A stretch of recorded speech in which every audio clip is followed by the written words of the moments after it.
is going to be an unusual meeting, and there's a couple of reasons that we're doing this apart from the obvious. Obviously, we want to go through a bunch of stuff about the upcoming municipal election, which is in Wednesday, October, I think 27th or 8th, and we'll talk about that in detail a little bit later. But I want to have a focus for this year that we're working towards making a difference in the municipal election, whatever that might mean. And that is going to require a whole bunch of sessions where we're talking about what municipal government does, what is the procedure for getting involved if you're going to run as a candidate. And then we want to start working towards pulling together groups of people that can work towards our goal of getting people that we think are more qualified elected. And we're going to talk about that in more detail. So this is going to be an unusual session, not only because of that, but more so because of the guest speaker we're going to have tonight. And hopefully this all works out. But so let's continue along with our agenda. So we're gonna have a unique live interview. We're going to talk about municipal government, and I titled it "Who Really Runs Your Town?" But we're going to go a lot deeper than that in this whole discussion tonight. So we are obviously tape recording it, and it will be up on our site so you can reference it and whatnot as well. We're going to talk about why elections often feel like they're ineffective. We're going to talk about hidden layers of governance, what your leverage points are with your municipality, and we're going to talk in detail about preparing early for the 2026 election. But one of the things we're really aware of and became even more aware of in the last federal election was that, they called the election, you had, and somebody can correct me on this, but you had like 6 weeks, the official announcement, you had 6 weeks till election day. And of course, candidates who weren't part of a machine like the PC party or the Liberal Party or whatever the other parties are, were scrambling, to get papers signed and get nominations done and start to print stuff and whatnot. We don't want to be in that situation here. There's a whole bunch of stuff we can do before the announcement. There's a line that we can't cross, but we can get very much prepared and we can really make a difference in this municipal election. So that's what we're going to talk about in general terms. Welcome everybody to Manitoba Stronger Together Zoom meeting. Thanks for taking the time to join us. These gatherings are about more than just sharing information. They're about fostering connection, courage, and strength. Form community rooted in truth and respectful dialogue. And, over the last 2 or 3 years, what we've been doing here is we've been creating community. And if you don't think I'm right on that, you should have attended if you didn't, the December 7th potluck dinner we had in Selkirk in December. There was community in that room. There was food, there was laughing, there was listening, there was exchanging of ideas. And to me, that was the proof of what we've been trying to accomplish. And since I believe we're there where we have a community where you know each other and you know what you're all about, we can start to push forward on doing the work that we always wanted to set out to do.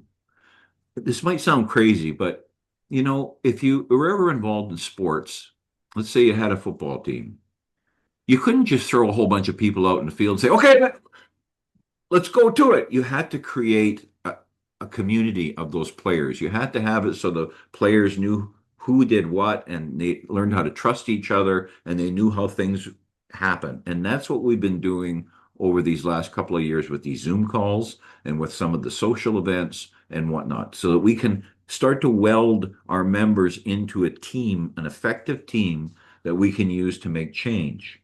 So that's what we've really been doing. And that's what our meeting in December was about, that potluck meeting. And if you weren't there, it's really too bad because it was really something to see. With regard to the recording, you guys know we're recording right now, but when I do the final video, I cut out all of those little postage stamps of everyone just so that people don't feel uncomfortable with that. Manitoba Stronger is committed to maintaining a respectful and thoughtful environment for discussion. Our guest speakers, including the one tonight, may express viewpoints that are their own, but not necessarily those of MST, and that's perfectly fine.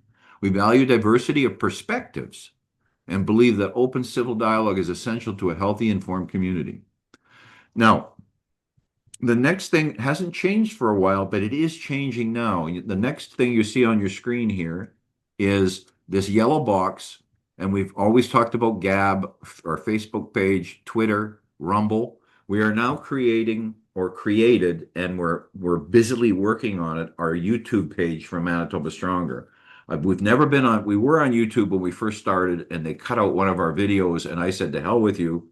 But we're using a certain technique right now where we've got all of our videos up except one right now, and I just haven't gotten to it. So our new Manitoba Stronger YouTube page it's really interesting. We have shorts on it, little short videos. We have those series for those of you who haven't been around from the beginning. We had like a weekly, like a television show called What That Means Is, or there was 2 seasons. Each season had about 12 or so shows in it. They're all online right now. I haven't brought the Zoom call meetings from our recent Zoom call meetings into it. They're still on Rumble, and we're still going to maintain Rumble, but we've created this new YouTube page. We're also starting to become more and more active on Instagram, and I'll have all of those links for you next week. But Instagram, it's essentially at Manitoba Stronger. YouTube, you can just search for Ken Drysdale or Manitoba Stronger together. You'll find it. And to start taking a look at some of that. When we were making the video and uploading all of the What That Means Is shows, for those of you who haven't seen it, they were really good, and we had kind of forgotten how much work went into those and what high quality they were. So they're all on YouTube now. So now before we leave that, I also wanted to take just a little bit of time to talk about what's happened on social media over the break. So what you're looking at here is the dashboard from my Facebook page, or should I say the Manitoba Stronger Together Facebook page. And what I started to do just before Christmas, what this is the line that shows you how many views our Manitoba Stronger Facebook account was getting. So you can see, like on December 9th, we had 3,000 views. December 10th, 1,800 views. Blah, blah, blah, about the same, blah, blah, blah. And then we started to do something different. Look at that. December 17th, I started doing something different. 11,000 views. 42,000 views the next day. Went down a little bit. 34,000. Then look what happened. 135,000 views. December 22nd. 239,000 views. 24th. Went down a little bit Christmas Day to just under 200,000. Then back up to 215, 340, almost 400,000 views. This is how many views in a single day. And then it dropped a bit on the 29th, 30th. Of course, everybody's out for New Year's. Look what happened New Year's Day. 1.75 million views of our stuff. And then after New Year's Day, people are not feeling so good. January 2nd, we're down to 660,000. And now we're holding at about 200,000, 211,000, 280,000, 243,000 on a daily basis now. We've started to do something very different. What we found out was going into the Christmas break was that YouTube, or Meta, was starting to panic about TikTok and their competition.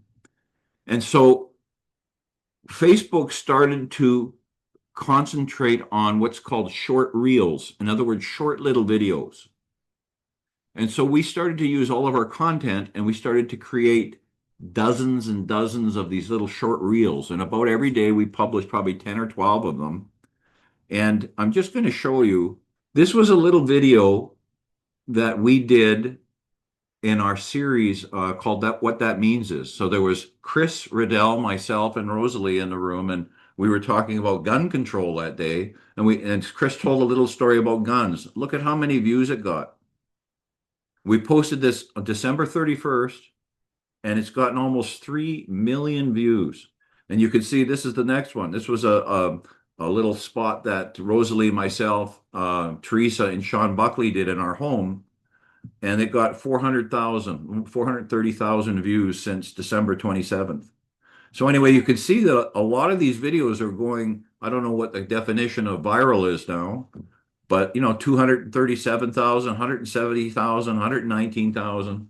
Now, the reason I'm showing you guys this is because we're taking our social media to another level, and we're really going to start seeing some results from that. The other numbers here that you see here are showing you, like for instance, I'm looking at this one that had our most hits, 3 million views, but look at this, 1.9 million viewers. What that means is that people here are coming back again and again and watching it. So we had about, a little less than 2 million separate individual people looking at it and about 3 million views. So they kind of came back everybody came back once or twice, right? And then you could see the kinds of interactions we're getting. When they say interactions, that means somebody typed, Drysdale, you're crazy, or I really think you're great. And you can see we got 114,000 of those on that one single video. And we had 2,400 people following us because of that video now. So again, I just wanted to show you guys that briefly to show you we're taking our social media to a new level. If enough people want, and you can email me, can do a separate section on this and show you guys how to do this. If you want to take your own Facebook stuff to the next level, let me know. If we get enough people, I'll do a little course on it. Yeah, I mean, I don't know if it's relevant or not, but I just thought, I don't know how many people have seen that firearm thing. The only reason why, if I don't know if you're interested in playing it, it's just a few seconds, but I'm so fascinated with the very little content that there was there, but it made the point and how, like, almost 3 million hits, like somebody else was saying in the chat. Attention span obviously is so much shorter, and especially not just the younger people. I find the older people as well these days, but just to show what grabbed them. It's just so interesting to me. I don't know if you want to play I it, can honey. try, I'll try that at the end because I have to Okay. switch some switches around and Ah, stuff to make that work. And gotcha. and that's partly true. This one is only 20 seconds long, but this one that did almost a 500,000 views, it's like 2 or 3 or 4 minutes long. Yeah. So it's an interesting dynamic that's going on out there right now. And again, I'm telling you this also because the it's really important that when you see our stuff that you share it. If you don't want to share it, you don't agree with it, don't do that. But I'm also noticing right now that we're getting a lot more shares, like we're getting thousands of shares on this thing, and that really helps. So anyway, I just want to leave that now, and we're gonna continue with where we're headed on this.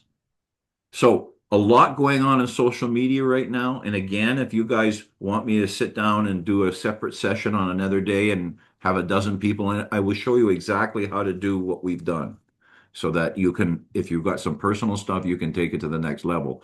Those of you who are considering being a candidate in the upcoming election might find this to be a really important and useful tool.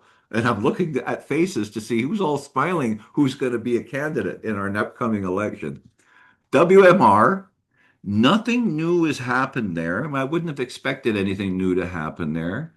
I don't know when the next meeting is coming up. Oh, go ahead, Anthony. Yeah, I talked to one of the counselors from the RM of Rockwood. They've given the WMR till April to come up with a plan. Otherwise, they're unanimous. They're withdrawing. Well, that's really interesting because we know that the Winnipeg metropolitan region has approached Minister Simard and has asked for a year's extension. Yeah, they're aware of that, Oh, but they wonderful. don't. They don't care. They Yeah, said we don't. yeah. Because Yeah, the deadline in the they haven't requested that change in rules to be extended. And if those of you who don't remember, if municipalities opt out of the WMR before the municipal election this October in 2026, it's easy and it's a given. So if they write their letter to the minister, say we want out, the minister must let them out. After the election, they've got to go through a public hearing. They've got to submit minutes. They've got to do a motion to leave, and it goes to the minister, and he may consider letting them out. So asking for that extension, but not an extension of those rule change, and they won't change that extension on the rules, by the way. There's a political reason for that. So hopefully they're out, and that's good news. Chris Dubeski, do you know when the next WMR meeting is? The Board of Directors meeting? Yeah, it's on January 22nd at 9 a.m. on YouTube. Yeah, and that's a really interesting thing. Um, it's on YouTube, but the YouTube videos don't stay. So there's no videos of past board of directors meetings. You can watch it live and then it's gone, which is really interesting.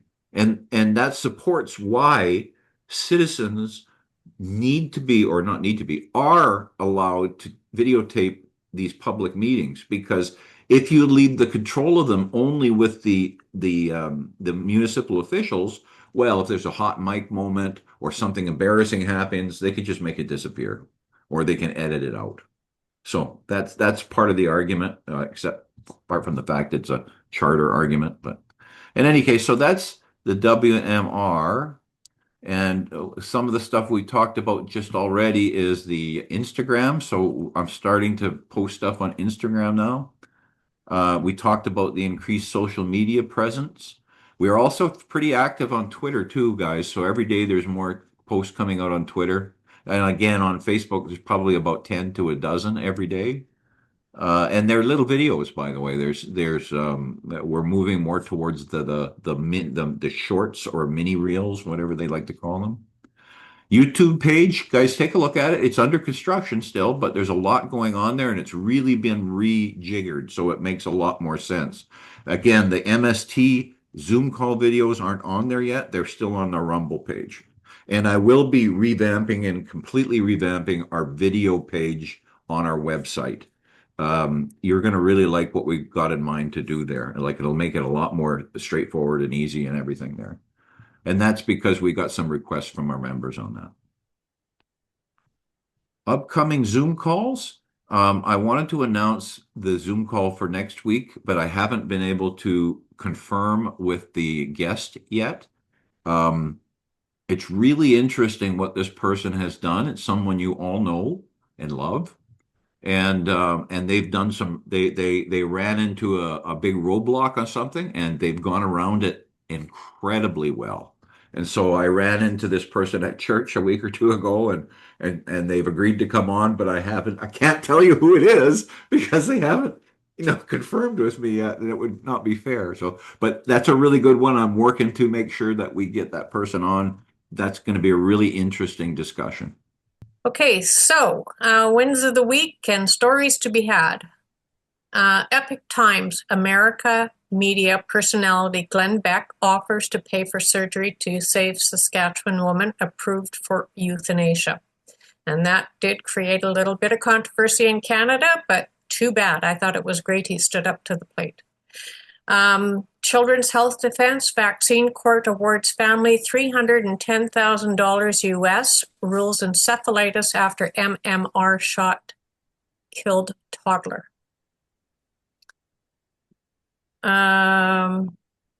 Rumble. JCCF John Carpe discusses the rise of internet censorship and control in Canada and explains it really well. For those that are familiar with Rumble, if you just follow, it'll automatically come into your email, so you don't even have to search it out.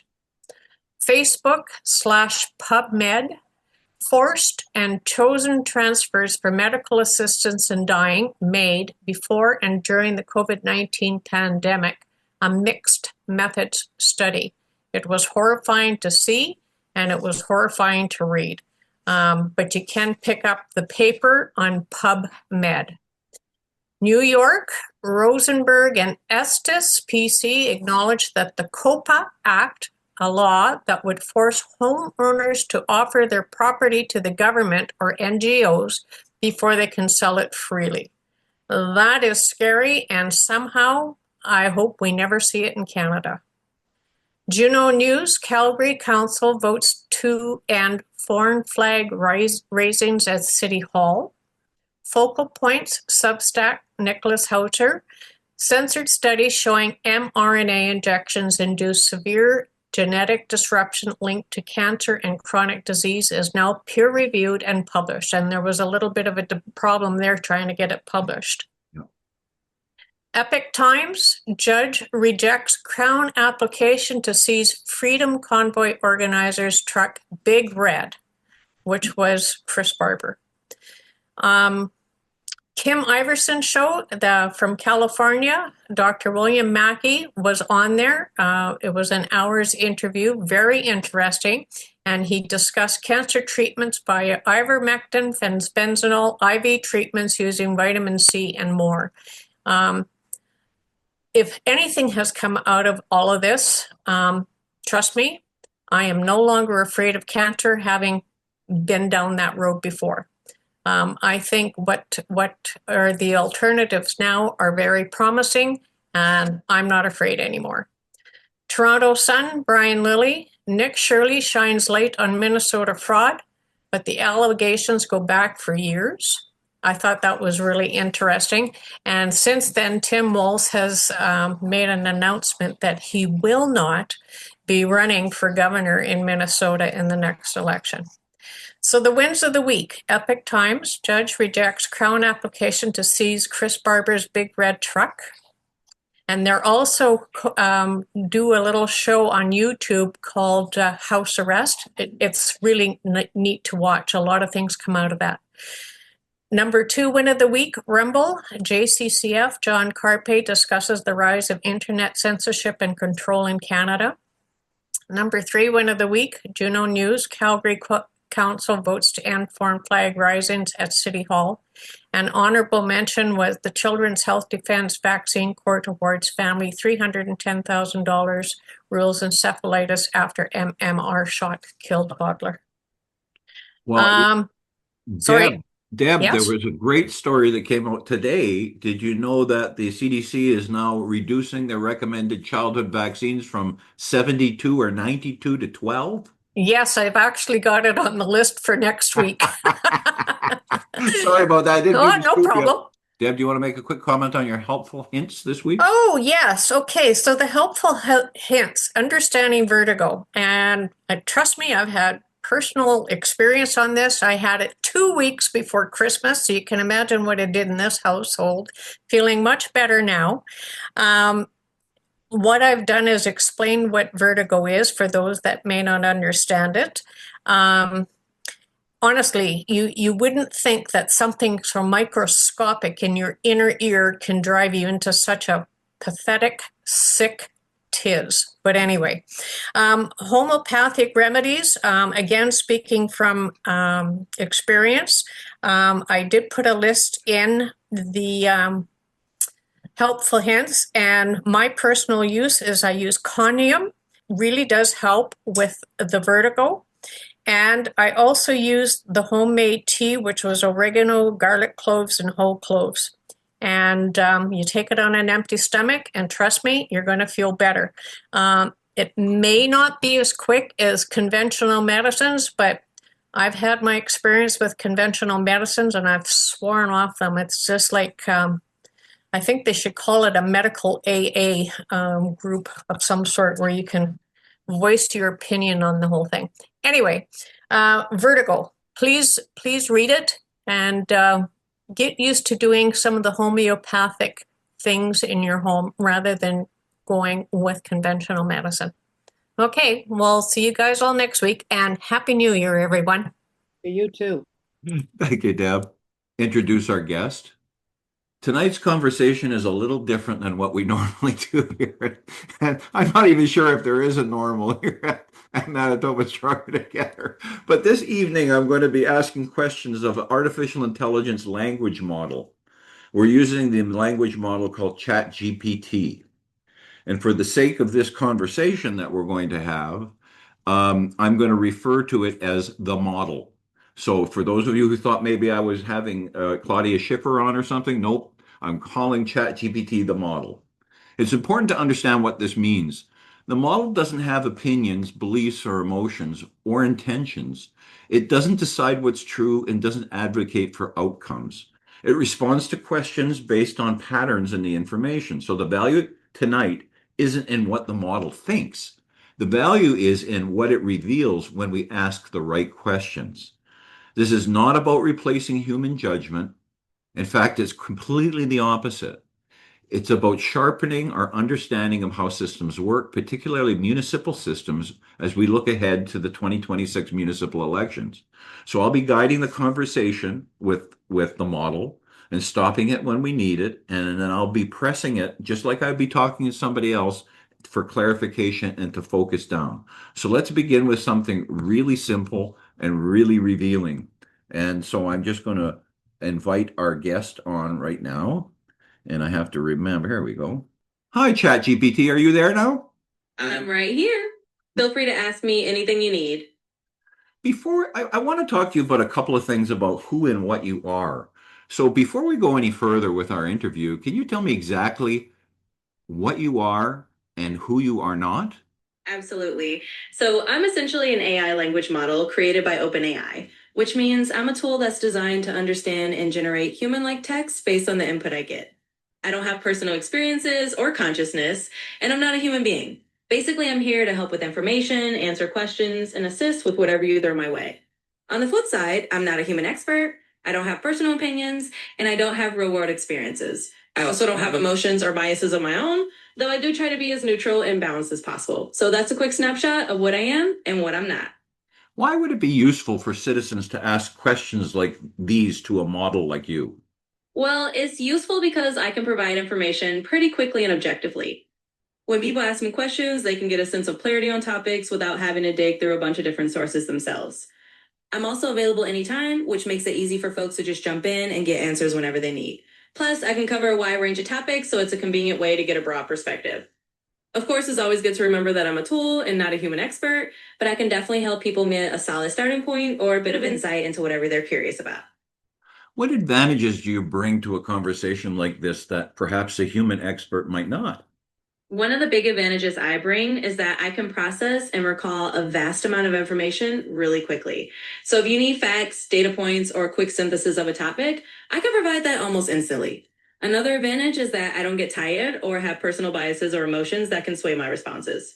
I'm here 24/7 and I can handle a wide range of topics all at once. That means you can jump from one subject to another without me losing track or needing a break. Of course, a human expert has their own strengths like lived experience and professional judgment, but I'm a good complementary resource for fast, broad, and neutral information. Well, that's interesting. Well, let's do a little test on that. Can you tell me how many municipalities altogether were originally in the Winnipeg metropolitan region, the WMR? Absolutely. Originally, the Winnipeg Metropolitan Region, or WMR, included 18 municipalities in total. That count included the city of Winnipeg, along with 17 surrounding municipalities. So 18 is the magic number there. How many of those 18 original municipalities have currently removed themselves from the WMR? As of now, 4 of those original 18 municipalities have withdrawn from the WMR. Those are the village of Dunatar, the city of Selkirk, the arm of West St. Paul, and the arm of St. Andrews. So that leaves 14 municipalities still currently part of the WMR. Well, I want to understand a little bit more about the municipal representation on those municipalities who are participating in the WMR, excluding the city of Winnipeg. So, can you tell me how many elected officials are in the 17 rural municipalities, and how many of those elected officials got elected with 0 votes? In other words, they were voted in by acclamation. Absolutely. So if we look at those 17 municipalities outside of Winnipeg that were originally part of the WMR, there are roughly around 120 or so elected officials in total across all those councils. That includes mayors, reeves, and council members. Out of that group, quite a few were actually elected by acclamation, meaning they didn't have any opponents and therefore received 0 votes. When you add them all up, it's somewhere around 40 to 50 of those officials who came in by acclamation in the 2022 election. So it's a significant portion. And it definitely highlights the reality that many seats were uncontested. Now, do you think that level of people not participating is an abnormality, or have you got any suggestions as to why people haven't been participating?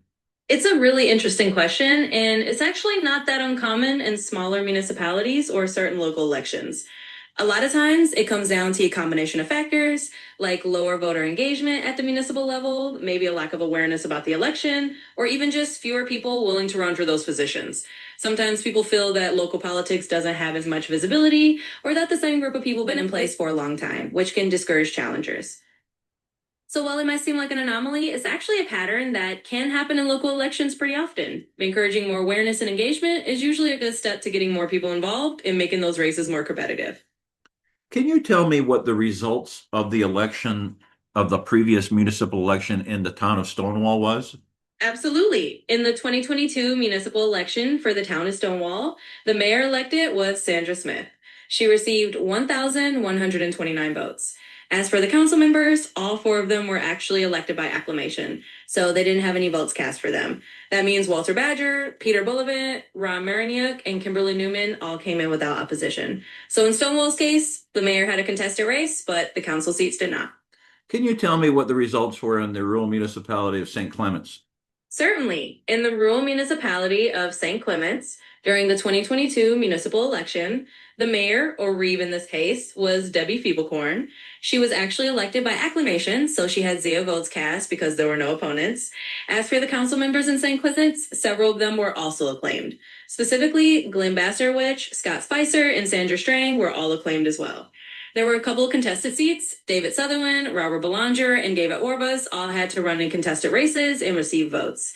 But overall, St. Clements had a mix of both acclaimed and voted in officials. You know, I want to move on now. Now that I hope our members are clear on what you are and perhaps some of the things that you're capable of doing, I want to go back and deal with some more basic things about municipal elections. So, in a short description, can you tell me what do most Canadians misunderstand about municipal government? Absolutely. A common misunderstanding is that many Canadians tend to think municipal government doesn't have as much impact on their daily lives as higher levels of government. In reality, municipal governments are responsible for a lot of the services people use every day, like local roads, public transit, water, waste management, parks, and emergency services. So they actually have a huge direct influence on people's day-to-day quality of life. In short, what people often miss is just how much municipal decisions shape the immediate environment around them and how important it is to pay attention to local elections. Don't the municipal councils also have a part to play in the planning of a municipality and approving land use changes? They absolutely do. Municipal councils play a huge role in planning and land use. They make decisions on zoning, development permits, and how different areas of the municipality can be used, whether that's residential, commercial, industrial, or green space. They're also involved in long-term community planning, which means they help shape the future growth and development of the area. So yes, municipal councils have a big influence on how land is used and how communities are planned out. Why do people feel like voting municipality doesn't change anything? Well, a lot of times people feel that way because municipal politics can seem a bit less visible or less dramatic than federal or provincial elections. Sometimes local issues don't get as much media coverage, or people just aren't as aware of how those local decisions are made. That can lead to a feeling that voting municipally doesn't have a big impact. In reality, though, municipal government decisions do add up, but the changes might be more incremental and local rather than big sweeping changes. So the impact is definitely there, but it can feel less obvious. And that can make people think it doesn't change much. Why is it the municipal government arguably is more impactful on a daily life than federal politics, isn't it? Well, that's a great point. And it's really because municipal government is responsible for the services and infrastructure you interact with every single day. Things like your local roads, your water supply, your garbage collection, your parks, your local libraries, and even your local police and fire services, all of that is managed at the municipal level. So those day-to-day quality of life elements are directly in their hands. Federal politics deals with the big picture national policies, but municipal decisions are what you feel when you turn on the tap or drive down the street. So in that sense, municipal government is super impactful in your everyday life. Well, but if someone ignores municipal elections, what are they unknowingly handing over? Well, if someone ignores municipal elections, they're essentially handing over the decision-making power to whoever does show up to vote, or even to a small group of people who are engaged. That means the direction of local policies, the priorities for community services, and how local tax dollars are spent are all decided without their input. In other words, by not voting, they're giving up their say in the things that impact their daily life. It's a bit like letting someone else steer the ship of your local community and hoping it goes in a direction you like, even if you didn't have a hand on the wheel. Who does the average voter think run their town, and who actually does run their town? Well, the average voter often thinks that the mayor or the elected council members are the ones running the town. And in a sense, that's true because they are the official decision makers and policy setters. But in reality, a lot of the day to day operations and the real nuts and bolts of running the town are handled by city managers, administrators, and municipal staff. These are the unelected professionals who implement the policies and keep the local government services running smoothly. So while elected officials set the direction, it's often the municipal staff who handle the day to day running of the town.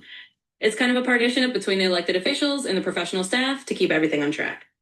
Well, how much influence do these unelected staff typically hold compared to elected officials, particularly when you consider some of these elected officials have no experience in running a municipality and they're only there for a short time, so their learning curve must be difficult. Absolutely. And that's a really insightful point. Unelected staff, like city managers, administrators, and department heads, often have a lot of influence simply because they bring continuity and expertise to the table. They understand the ins and outs of how the municipality runs, and they can guide newly elected officials who might be on that learning curve you mentioned. So while the elected officials set the vision and make the final decisions, the staff provide the expertise and the day to day operational know how. In that sense, the staff do hold quite a bit of influence, especially when it comes to implementing policies and making sure things run smoothly behind the scenes. You know, we had an experience in the last several months where we went to a council meeting, and the subject of the council meeting was some zoning revisions. And what we heard was that the unelected officials, including the planning district, had told the mayor and council certain things which absolutely were not true. Is that a consequence of the unelected officials trying to influence the direction of the municipality, or is it simply a disconnect between the level of expertise of these unelected officials and the experience of the mayor and council? Yeah, that's a really interesting scenario, and it can actually be a mix of things. Sometimes it might be a disconnect where the unelected staff or planning officials have a different perspective, or maybe a misunderstanding of what the elected officials are aiming for. In other cases, it might be a matter of staff having their own interpretation of the rules or the data. And yes, there can also be situations where staff might unintentionally influence the direction of things just because they have a lot of knowledge and the elected officials might rely on them. So it can be a combination. It might be a knowledge gap, it might be a difference in perspective, or it might just be a miscommunication. But it's a good reminder that having clear communication between elected officials and staff is really important so that everyone's on the same page. Well, I want to continue to think about that a little bit. So, what happens when elected officials don't fully understand the system that they're governing? Yeah, it's definitely an important thing to consider. When elected officials don't fully understand the system they're governing, it can lead to a few challenges. For one, they might become more reliant on the unelected staff to guide them, which can shift the balance of influence a bit. It might also mean that they're not fully aware of all the levers they can pull or all the options they have, which can make it harder for them to implement their vision. But on the positive side, a lot of elected officials do learn as they go, and over time, they can get a better handle on how things work. It really just highlights the importance of training and education for new officials and making sure they have the support they need to understand the system so they can govern effectively. You know, that's interesting. And I've had a lot of people come to me and say, Ken, so and so ran for council and they said they were going to do ABC. And then when they got elected, they completely switched and did the opposite of what they promised to. Why is it that it seems that well-intentioned counselors often change after a year or two once they're in office? Yeah, it's a really common observation, and it can be a bit puzzling for people. A big reason that well intentioned counselors sometimes change course is that once they get into office, they see the full picture of how complex governing really is. They might encounter budget constraints, legal requirements, or other practical limitations that they just didn't see from the outside. Another factor is that they have to balance different interests and viewpoints from the community, and that can lead them to make compromises that they didn't anticipate. So it's not necessarily that they were being disingenuous. It's more that the reality of governing can be more complicated than it looked on the campaign trail. In the end, it just underscores how important it is for officials to stay connected with their constituents and explain the reasons for their decisions as they go. Doesn't it also mean that the actual qualifications of these candidates really have to be carefully examined by the voters? We try to find out who these people are, and we have a very short window to do it. and it's very seldom that they prepare detailed resumes for us. So often people vote because it's the person that came to their door. What advice can you give to our members to help them to evaluate the actual qualifications of these candidates? Yeah, you're absolutely right. It's so important for voters to really dig in and understand who they're voting for. And it can be tough when you only have a short window and limited information. One piece of advice is to try to attend any candidate forums, debates, or town halls that might be held, because those are great places to hear directly from the candidates. Another tip is to look for any local media coverage or voter guides that might summarize their backgrounds and platforms.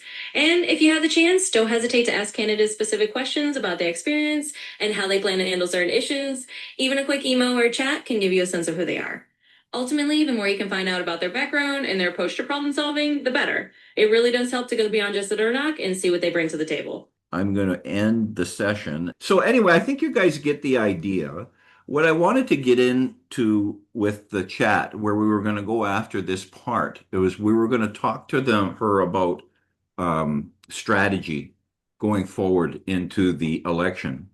And I was going to use chat to demonstrate to you how I was thinking of we target the municipal election to become so that we're the most effective and we send the strongest message that we can. What that was going to entail was identifying, when you think about how many members we've got and how many people participate as volunteers, we want to focus in on certain municipalities and put our efforts there. And what I mean by that is there's like 120 or 130 municipalities that are going to be effective in this election. And I wanted to identify a half a dozen or so municipalities that are still in the WMR and that had the most acclaimed officials in them. So Stonewall would be one. St. Clement's would be another one. I was thinking Taché, St. Francis Xavier.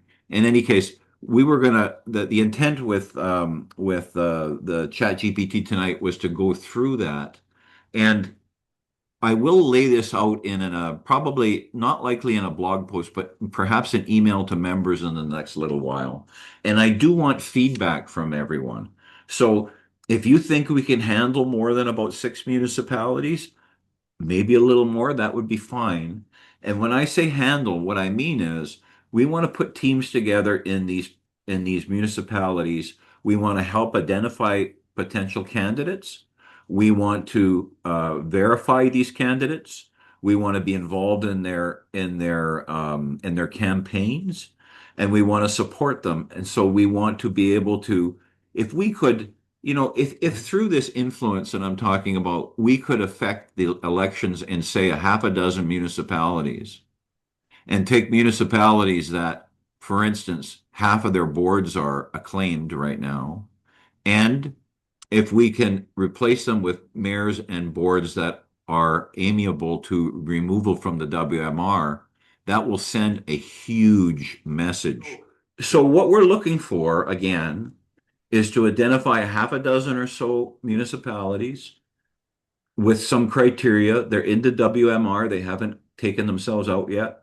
There's a lot of people who are acclaimed on those boards, and we can remove them, and or the number of people the number of votes they actually got is like minuscule. And there's a lot of those where, for instance, I'm just looking, I have my screen here and I'm just looking at the RM of West St. Paul.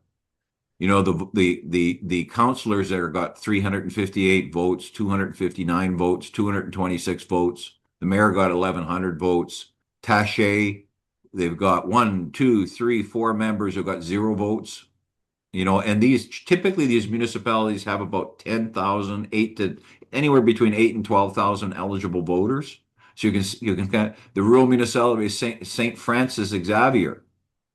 The mayor got 0 votes. Out of the 4 councilors, 1 got 85 votes, the rest got 0 votes. So you see what I mean? If we target these and we support our people who are running, we have a real hell of a good opportunity to make an effect here. And I think we have to be judicious about how we do this so we can have maximum effect. Go ahead, James.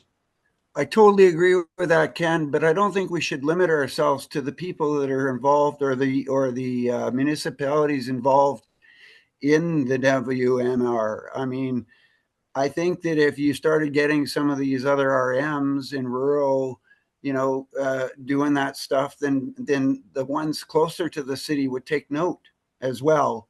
I know for my RM, apparently what I'm hearing through the grapevine is that we don't have a Reeve right now. Another counselor left, and our CAO just retired or left as well. So I mean, I don't even know what's going on out here right now. I'm going to try and find out more. Okay. But I mean, it can't just be the 18 around Winnipeg or 17 or whatever it is. I mean, this is all about Manitoba. And I mean, if we can get a few outskirts doing the same kind of stuff, then it's just going to put more pressure on Winnipeg and that kind of stuff. Well, I agree with you. Like I'd like to do all 30, 130, I should say. But if we're going to do certain ones outlying from this, and this is the initial discussion, right? We're going to have a whole bunch of discussions about this, and we'll have some breakouts and stuff. So if people feel strongly about adding some other ones in, and we can muster up the people in that area to make a difference, then absolutely, we'll give you whatever support we can, including giving a platform to the candidates to come on here and talk or debate, including educating your potential candidates as to how you do this, what are the procedures, what do you have to go through. So absolutely, but I think as a starting point, we should identify those ones that we believe that will have the most opportunity for success in, and where we have the most number of members. So open to all kinds of things, and that'll develop over time. Biggest impact for sure. Yeah. One of the other Yeah. topics I wanted to talk about with ChatGPT tonight was the rules. This is really interesting. Municipal elections, each municipality has their own rules. And so when you can register to be a candidate, and the procedure therein is different in all, not all, but in a lot of municipalities, it's not dictated to them. They're in charge of that. Now, the other interesting thing is until a candidate registers, and you can't register until the municipality announces it that you can register, and we will get into all of that in later sessions. But once you register, you can officially start to raise money, you can start your campaign, but that doesn't stop you from doing things prior to the announcement of the election and prior to you becoming registered as a candidate. So, for instance, before you become registered as a candidate, you cannot raise money for your candidacy, and that's fine. But before you become a candidate, you can certainly go on something like Manitoba Stronger, and you can talk about, well, I'm intending to run as a candidate, and these are the problems in the municipality. Here's my qualifications. You can't give out pamphlets that say, vote for me. You can't do that until you get registered. And we're going to go into detail on that. And unfortunately, since my buddy here has discontinued for me, I would have had that discussion with that person, or non-person, I suppose. So we'll get into all that. And it sounds complicated, and in a certain way it is.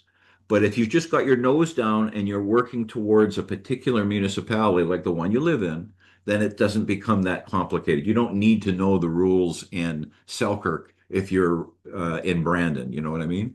So those are significant issues that we will deal with.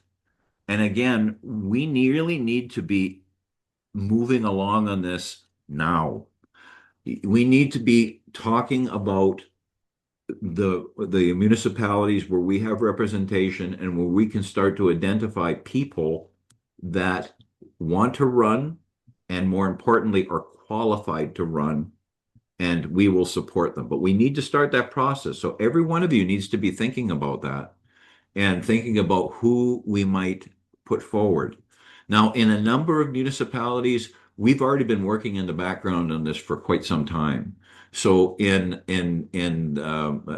probably 3 or 4 municipalities, maybe more, slate of candidates that we've already identified. and we're working with them as to, what their candidacy is and what do they want to do and what are their qualifications.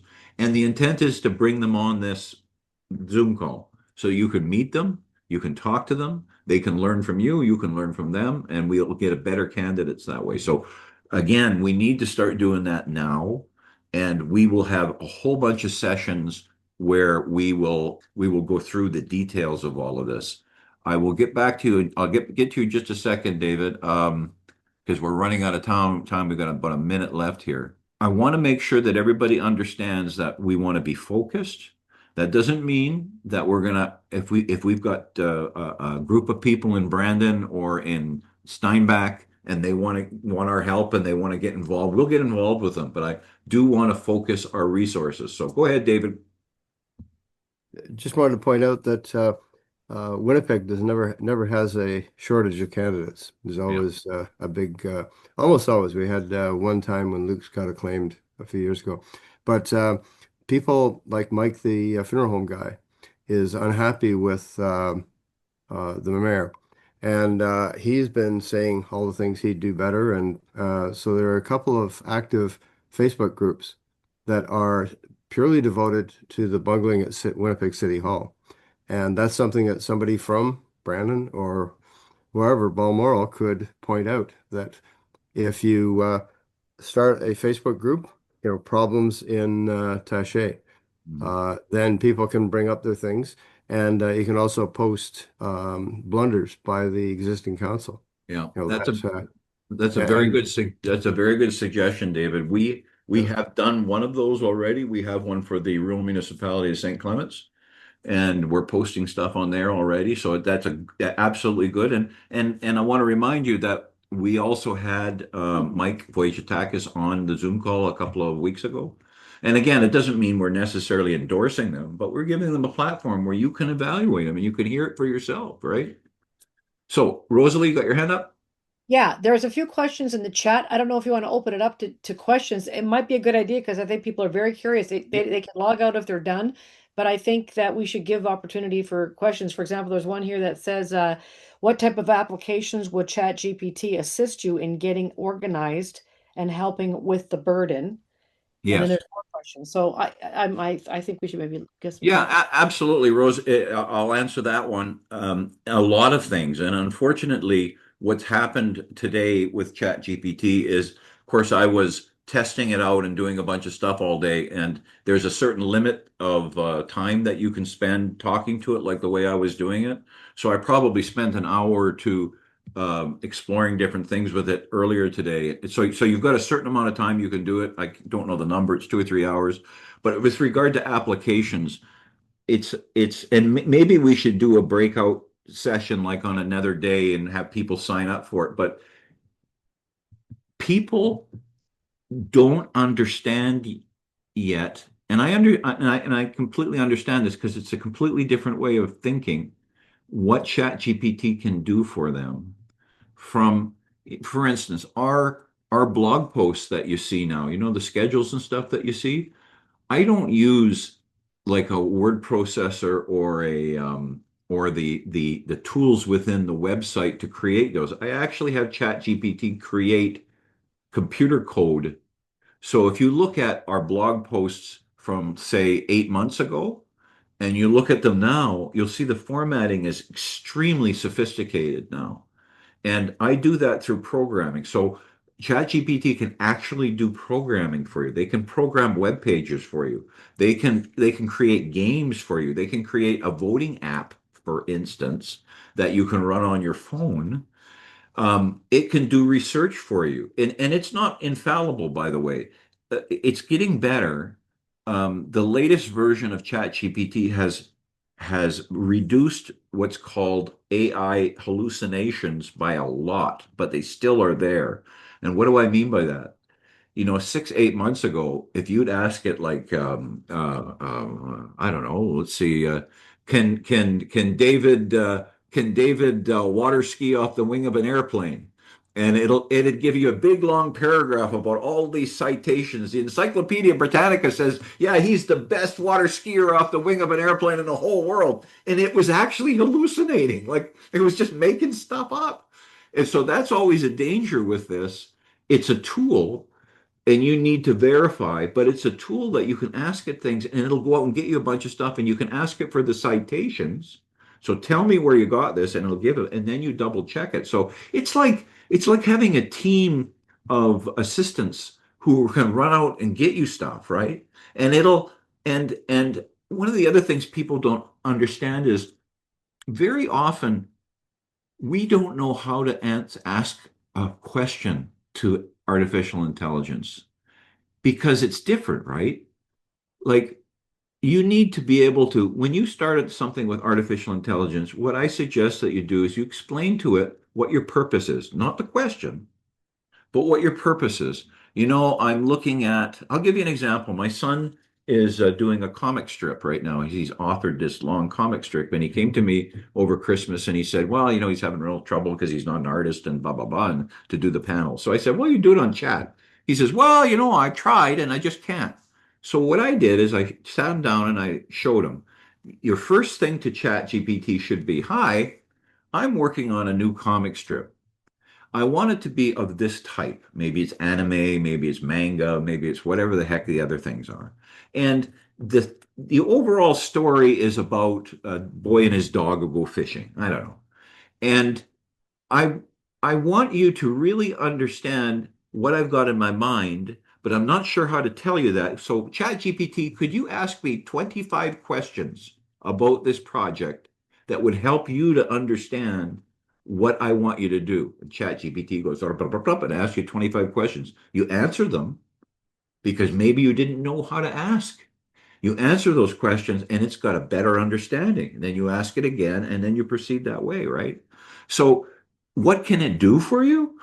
It can check your grammar, it can do research, it can come out with citations for you, it can program for you, it can help you in forming thoughts and ideas. If you've got an idea in your mind about Bill C9, you can ask it, well, I've heard about Bill C9, but I don't quite understand. Can you give me a summary? And it gives you a summary. You say, can you go into the detail? So you can really do it as what I would call a iterative assistant, where you ask it, then you focus in and you focus in and you focus in and you make sure you double check. So it's an extremely powerful tool, and you can just, like we were doing tonight, you can actually set up where you just speak to it and it speaks back.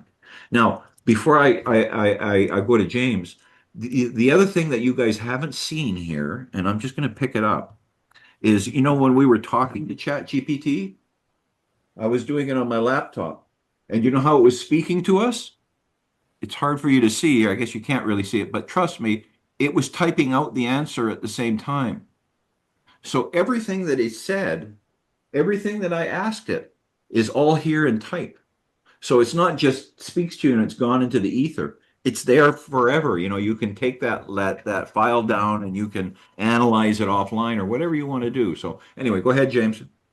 So I watch this British lady who talks to her chat GPT. His name is Sage.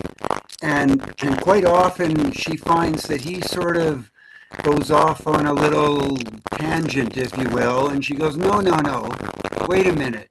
And she directs it and says, listen, no mimic, no nothing, let's get to the nuts and bolts. And then he changes his tune and he's back to this Sage character. So you have to be very careful, I think, with some of the information that is coming across. You do, but what she's doing is, I'm not sure which model she's using, but the current model is on ChatGPT is 5.2, and it's very good now. But you still need to frame it. Like you need to, when you first start discussing it, tell it what you want. You know, if you want it to not be woke, you tell it that. You tell it the style that you want, and it's actually very good. And I'm just looking to see. I've been thinking about here. For instance, I talked to it a bit before we started. Like none of this was scripted, by the way. Those questions were just flowing easily. But what I ended up doing is I not only told it what I wanted to do from a perspective of the function, but I asked it, how do I accomplish this? So my very first prompt, the very first thing I asked ChatGPT, I'll read it to you. I want to do an interview with ChatGPT. I have been thinking about doing a Manitoba Stronger Together Zoom call and have you, ChatGPT, on as a guest. I believe it would be interesting to our members to have a live chat between yourself and myself live on our Zoom call. Before we discuss topics, I believe this would have to be a live speaking chat. So I would ask you questions on a microphone and then you would speak to reply. I could use some kind of image icon to represent you on the screen. Now the first question would be, is it possible? Can you speak your answers using a Mac computer and the chat app? And how can I do this? And so that was where we started. And it started answering me, short answer. Yes, it's possible, blah, blah, blah, blah. And then it gave constraints. And then, this is interesting, James, we even got into, I said to him, well, what should I call you when I do this? And it told me, well, don't give me a human name because that's misleading to people. And then I said, R2D2. yeah, and I said, what kind of an image can I use for you? And again, it said, don't use a human type image. And so it was a real iterative thing, but all I was doing with it was laying out what my goals were and what the parameters were. And so I think, I don't know about this lady in Britain, I don't know what she's using, but this new 5.2 model and the Super Grok model is very good. You don't have that happening anymore. Go ahead, Rose. Okay, so I just want to make an observation. I feel like not only in this chat, but generally speaking, people are very apprehensive about ChatGPT, and understandably so. We have never in our lives before, these last, whatever, 5, 6, 7 years, been confronted, and it continues to escalate our reasons to distrust everything, even to the point of those who we really trusted up until just a little while ago. We're just like, people are very apprehensive. So understandably so. My perception is there are probably lots of questions, but in my mind, two of the big ones is Chat GPT just another vein of propaganda? That's one. And is what I say or ask about going to be safe for me? Is this confidential?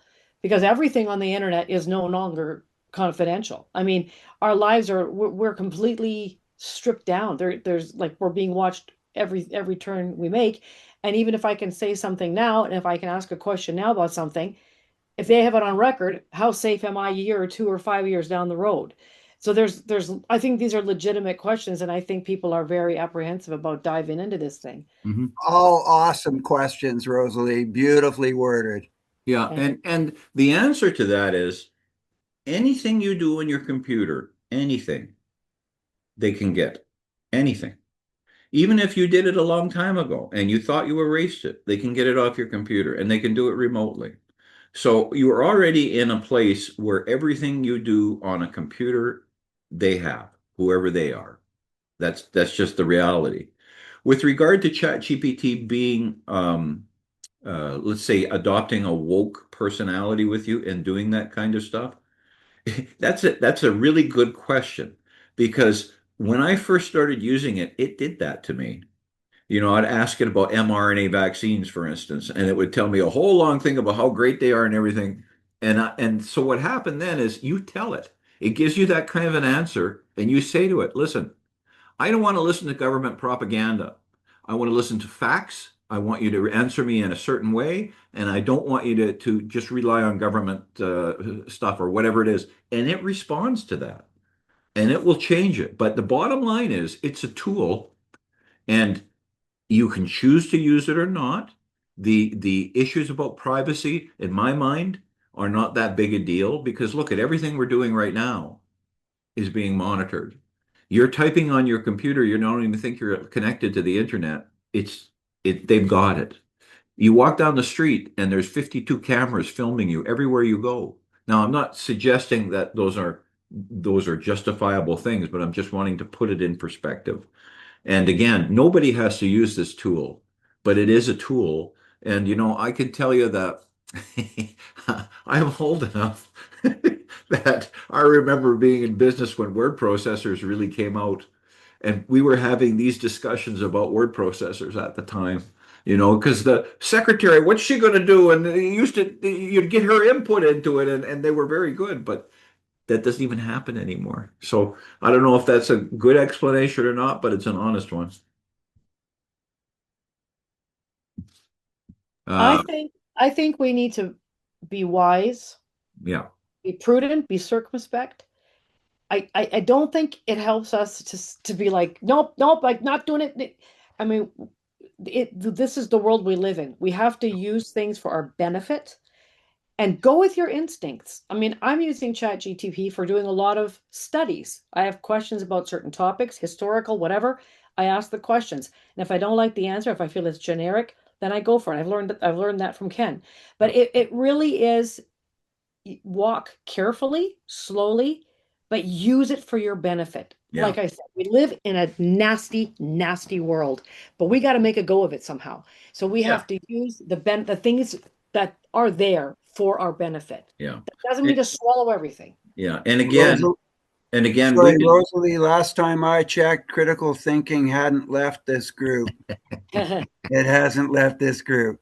Yeah, and again, we can do a separate session on this, not within a Zoom call, but we can do classes or courses or whatever you guys want to do, and then you can evaluate it based on, actual seeing what it can or cannot do, and you make your own decision.